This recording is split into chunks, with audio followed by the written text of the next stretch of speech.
It always goes like this, and you can apply this formula or analogy to more than just cars. Oh, my poor little car.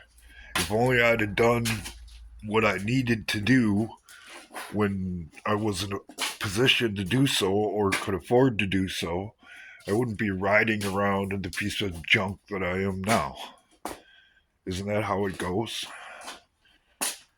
Now, if you can apply that same formula across the board between cars and other things, you can apply it to a country. And a prime example of the problem within was just demonstrated today when the prosecution backed off all the charges with Diddy. Do you really think you're going to get the full story inside of the current system? At least wise as it is.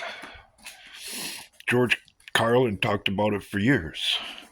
It's a big club and you're not in it. And that was clearly demonstrated during the Hillary email investigation, who deep state fixer James Comey came out and laid out all the reasons why she should be charged and said at the end that they weren't going to charge her. James Comey, who, by the way, is the father of Maureen Comey, who is the prosecutor in the Diddy case. There are way too many powerful people inside of the club that are connected with this.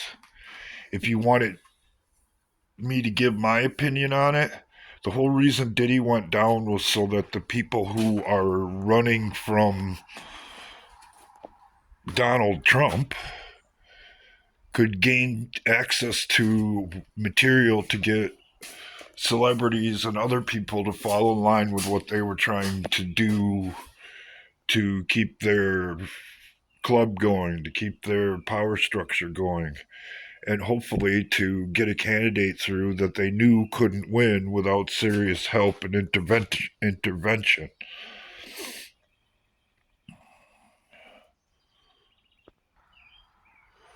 There was a guy that caused the disturbance at the Trump Hotel. He got arrested, and when they took him in for his statement, he told the story of his relationship with Puff Daddy or P. Diddy. And it pretty much lays out just like they laid out the case.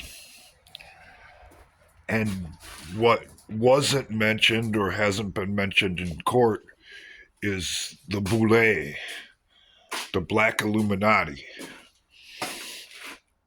What wasn't mentioned was the connections between the people in the music industry and Hollywood with all of that, among other things.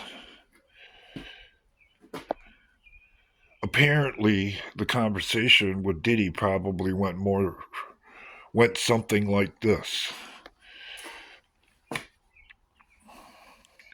There are a lot of important people involved with this. Just keep your mouth shut and we'll take care of you on the backside.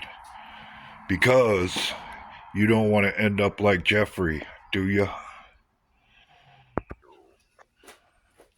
When you get down to it and go under the hood of this rolling contraption that we call the United States of America, Donald Trump is doing exactly what he ought to be doing as far as the job description goes.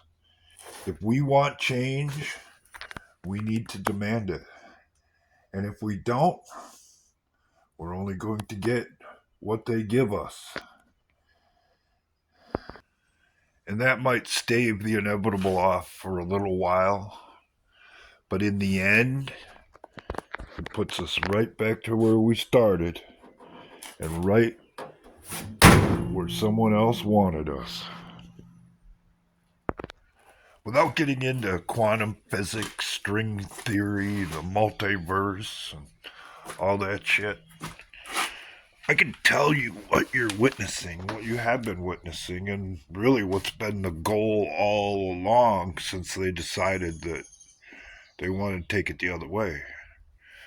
The reality that we live in works on the same principles as a battery, positive and negative.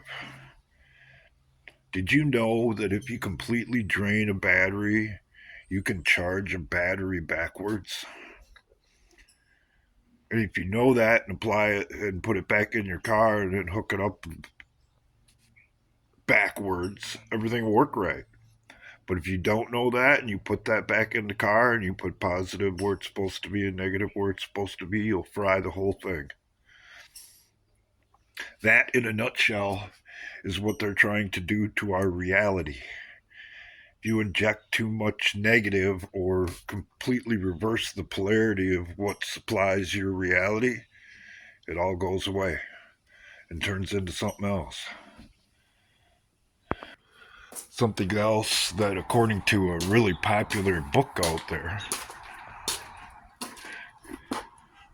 that we don't want